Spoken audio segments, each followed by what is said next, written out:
Side में हो रही है।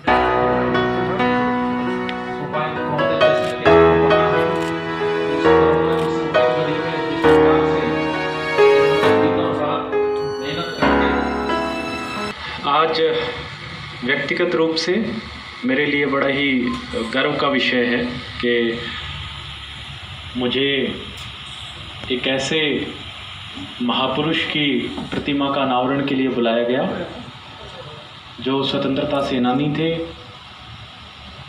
ज्ञानविद थे और एक बड़े ही उच्च कोटि के लोकतांत्रिक नेता भी थे कि युवावस्था से ही उनका जो जीवन है वो लोकतांत्रिक मूल्यों के लिए संघर्ष को लेकर के प्रेरित रहा। आज़ादी से पहले उन्होंने फ्रीडम स्ट्रगल में बढ़ चढ़ करके हिस्सा लिया, बहुत बार जेल भी जाना पड़ा, गांधी जी के आर्डेंट सपोर्टर रहे, फॉलोअर रहे और आज़ादी के बाद भी पहले उन्होंने जो टेनेंट्स हैं, काश्तकार हैं, उनकी हकों के लिए लड़ाई लड़ी और उसी की वजह से जो पंजाब लैंड टेनेंसी एक्ट है जो अभी हरियाणा पे भी अप्लाई होता है उसको विधानसभा ने पास किया।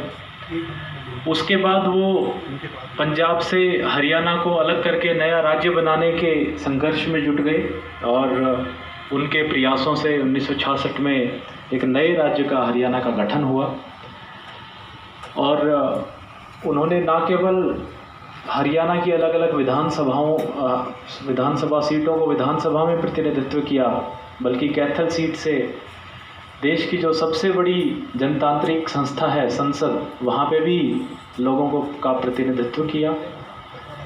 शिक्षा के प्रति उनका विशेष रूप से रुझान रहा और इसीलिए उन्होंने अपना पूरा जीवन इसमें लगाया कि किस तरीके से शैक्षिक मूल्यों का प्रचार प्रसार करें। उनका जो पैतृक गांव है गोहाना में, वहाँ उन्होंने लाइब्रेरी स्थापित वहाँ पे की गई और 2015 में बड़े गर्व की बात है कि करनाल की ITI को सरकार ने उनके नाम से उसका नामकरण किया। तो उनका जो सारा जीवन काल है वो अपने आप में एक उदाहरण है। उनको अलग से अपने किसी को संवाद देने की आवश्यकता नहीं है। अगर उनके कोई पूरे के पूरे जीवन काल को पढ़े तो अपने आप में उसमें से कई सारे मैसेजेस निकल के आते हैं। तो ऐसे पुण्यात्मा का आज हमने मूर्ति का अनावरण किया, हम सब के लिए बड़ी गर्व की बात है और मैं विशेष रूप से बधाई देना चाहूँगा बाबू मूलचंद जी मेमोरियल एंड चैरिटेबल ट्रस्ट को जिन्होंने ये इनिशिएटिव लिया और मुझे यहाँ मुख्य अतिथि के रूप में बुलाया। मुझे पूरा विश्वास है कि इस ITI के बच्चे जब पास आउट होते हैं, आगे पास आउट होंगे अपने अपने कोर्सेज पूरा करके, तो बाबूजी के जो नैतिक मूल्य हैं उनको भी, उनकी शिक्षा भी अपने साथ लेकर के जाएंगे। और ये मूर्ति जिसका आज हमने अनावरण किया है ये उन सभी बच्चों को प्रेरित करेगी कि वो अपने जीवन में लोकतांत्रिक मूल्यों का, शैक्षिक मूल्यों का, उनका आगे ना केवल खुद अपनाएं बल्कि आगे प्रचार प्रसार भी करें।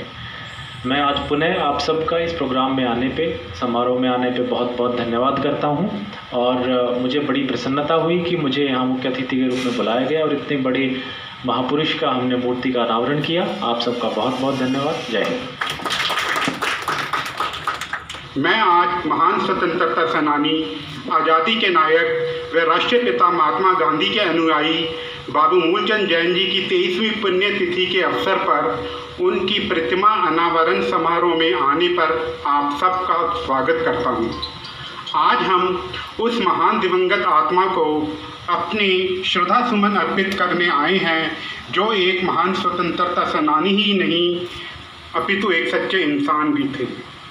आज के दिन हम उन सभी दिवंगत आत्माओं, स्वतंत्रता सेनानियों का भी सम्मान करते हैं जिन्होंने राष्ट्रीय पिता महात्मा गांधी के साथ कंधे से कंधा मिला के आज़ादी की जंग में भाग लिया तथा जिनके कारण आज हम इस नील गगन के तले आज़ादी की सांसें ले रहे हैं।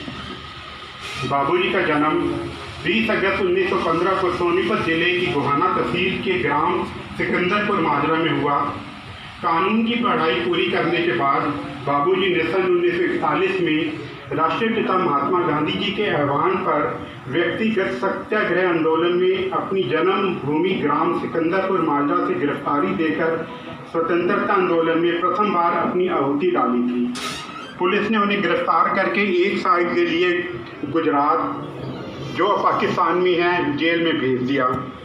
इसके बाद सन 1941 में जेल से बाहर आने के बाद बाबूजी सन 1942 में करनाल आ गए और जिला कचहरी में अपनी वकालत शुरू कर दी तथा साइकिल पर ही भिन्न भिन्न गाँवों में जाकर स्वतंत्रता आंदोलन के लिए प्रचार करने लगे। जल्दी ही जिले के मुख्य कार्यकर्ताओं में उनकी गिनती होने लगी। यहीं से उन्होंने भारत छोड़ो आंदोलन के दौरान 11 अगस्त 1942 को गिरफ्तारी देकर स्वतंत्रता के आंदोलन में फिर आहुति डाली और जीवन के अंतिम समय तक कार्य करते रहे। बाबूजी के अनुसार राजनीतिक आज़ादी मात्र एक पड़ाव थी, वास्तविक मंजिल आर्थिक व सामाजिक आज़ादी है। जिन उद्देश्यों के लिए उन्होंने आज़ादी की लड़ाई लड़ी थी वह आज भी अधूरी है। आज़ादी के बाद बाबूजी कई बार विधायक, सांसद और मंत्री भी रहे। बाबूजी अपने जीवन में उच्च कोटि के सिद्धांतों के कट्टर समर्थक थे। वे चाहते थे कि समाज के अंदर नैतिकता के गिरते मूल्यों, धर्म के नाम पर आए बिखराव एवं जातीय भेदभाव को दूर किया जाए, जिससे समाज अपनी पूर्व प्रतिष्ठा को पुनः प्राप्त कर सके। इसके लिए उन्होंने नैतिक शिक्षा के प्रसार के लिए बल दिया। बाबूजी को शिक्षा व साहित्य से काफ़ी लगाव था। वे अक्सर कहा करते थे कि एक अच्छे साहित्य में वह ताकत है जो किसी तलवार या बम के गोले में नहीं। साहित्य का उत्थान पुस्तकों के बिना अधूरा है। शिक्षा के प्रसार में बाबूजी ने पुस्तकालय आंदोलन को गांव-गांव में फैलाने के लिए जोर दिया तथा इन्हीं उद्देश्यों को लेकर बाबूजी ने सन 1991 में अपने जन्म दिवस के अवसर पर अपने पैतृक गांव सिकंदरपुर माजरा में एक पुस्तकालय की स्थापना की। हरियाणा में वर्तमान लागू पुस्तकालय कानून उन्हीं के प्रयासों का फल है तथा वहां के ग्रामवासी तब से लेकर आज तक उनके निधन के बाद भी उनका जन्म दिवस पुस्तकालय दिवस के रूप में मनाते आ रहे हैं। इस पुस्तकालय दिवस के अवसर पर देश व प्रदेश के अनेक प्रमुख व्यक्ति, राजनीतिक हस्तियां, केंद्रीय मंत्री, जिसमें प्रमुख रूप से श्रीमती सुमन कृष्णकांत, धर्मपत्नी कृष्णकांत, तत्कालीन उपराष्ट्रपति भारत सरकार, चौधरी रणबीर सिंह हुड्डा, अध्यक्ष अखिल भारतीय स्वतंत्रता सेनानी संगठन, चौधरी बंसीलाल, तत्कालीन मुख्यमंत्री हरियाणा श्री बनारसी दास गुप्ता, पूर्व मुख्यमंत्री हरियाणा श्री ID स्वामी, तत्कालीन केंद्रीय राज्य मंत्री हरियाणा व महामहिम राज्यपाल हरियाणा आदि सभापति के रूप में आ चुके हैं। अगस्त 2015 में बाबूजी की जन्म शताब्दी समारोह के अवसर पर हरियाणा सरकार ने उनके सम्मान में इस ITI परिसर का नामकरण बाबू मूलचंद जैन जी के नाम पर बाबू मूलचंद जैन IT रखा गया। इसके लिए मैं हरियाणा सरकार का धन्यवाद करना चाहता हूँ। मैं बाबू मूलचंद जैन ITI के प्राचार्य श्री BS सागवाल जी का भी धन्यवाद करना चाहूँगा कि उनके प्रयासों से आज हम इस परिसर में बाबूजी की मूर्ति की स्थापना करने में सफल हुए हैं। मैं पुनः उनका धन्यवाद करता हूँ। जिन सपनों व कार्यों को बाबूजी क्रियात्मक रूप दे नहीं सके, उन्हें साकार करना हमारा व आपका मुख्य उद्देश्य है। आओ आज हम इस पुनीत अवसर पर बाबूजी के दिखाए गए मार्ग पे चलकर उनके सपनों को साकार करें। बाबूजी के प्रति यही हमारी और आपकी वास्तविक श्रद्धांजलि। ये आज़ादी ऐसे नहीं मिली। जवाहरलाल जी जेल में थे और कमला नेहरू बीमार होकर के स्विट्जरलैंड चली गई थी। अंग्रेज़ों ने कहा कि आपको हम मुक्त कर देंगे, पर एक ही शर्त होगी कि आपने आज़ादी के बारे में कोई बात नहीं करनी। जवाहरलाल जी ने कहा एक नहीं 100 में कमला नेहरू वार कर सकता हूँ, तब मैं ये काम छोड़ नहीं सकता। इसी तरह गांधी जी के सेवा भाव से ही बड़ा फर्क मिला। एक दफ़े की बात, एक अंग्रेज ऑफिसर ने कहा मैं चाहता हूँ गांधी जी को गोली से उड़ा दो। ये गांधी जी के पास खबर पहुंची। गांधी जी उनके बंगले पर पहुंच गए कि मैं आ गया हूँ। कितनी बड़ा त्याग और तपस्या। और गांधी जी एक दफ़े की बात है, वो रेल में सफ़र कर रहे थे। एक आदमी पान खाए और वहीं थूक दे। गांधी जी पर्चा ले और साफ करे, साफ रेलवे स्टेशन आया जहाँ गांधी जी ने पहुंचना था। स्वागत हुआ, वो आदमी शर्मिंदा हुआ। गांधी जी ने कहा, नहीं भाई, तुम्हारा काम गंदा करने का था, मेरा काम सफाई का। इसी तरह गांधी जी सफ़र कर रहे थे सारे हिंदुस्तान का। एक बहन को देखा कि उसके कपड़े जो हैं बड़े गंदे हैं। उनका अभी तुमने क्यों नहीं बदल लेते? माँ ने कहा, आओ झोंपड़ी देखो, मेरे पास तो यही है। गांधी जी ने निर्णय किया कि अब मैं कम से कम कपड़े पहनूंगा। अब इसे देख लो आप। इसी प्रकार से जब इंग्लैंड में उनको बुलाया गया तो जब भोजन प्रसाद भंडारा हुआ, खाया पिया, तो जब सब चले गए, सब बर्तन अपने आप साफ करने लगे। एक आदमी देखा कि ये कोई नौकर होगा।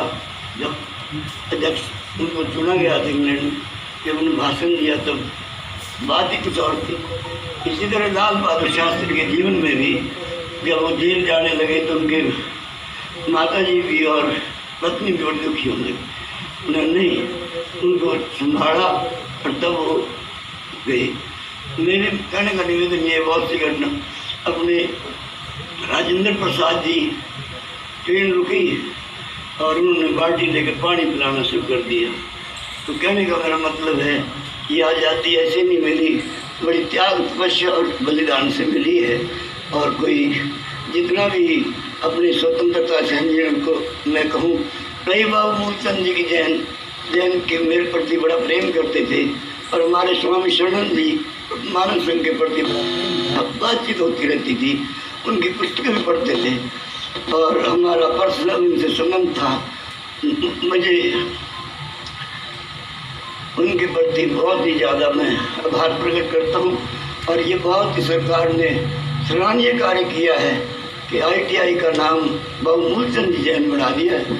उनका समारोह ये स्टैचू जो लगाया है, ये भी आप सब धन्यवाद और बधाई के पात्र हैं।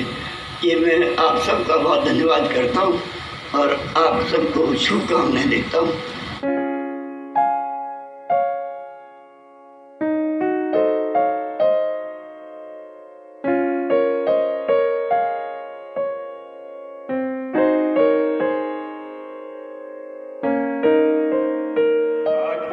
बाबू मूलचंद जैन की 23वीं पुण्यतिथि के अवसर पर उनकी मूर्ति का अनावरण समारोह का आयोजन किया गया।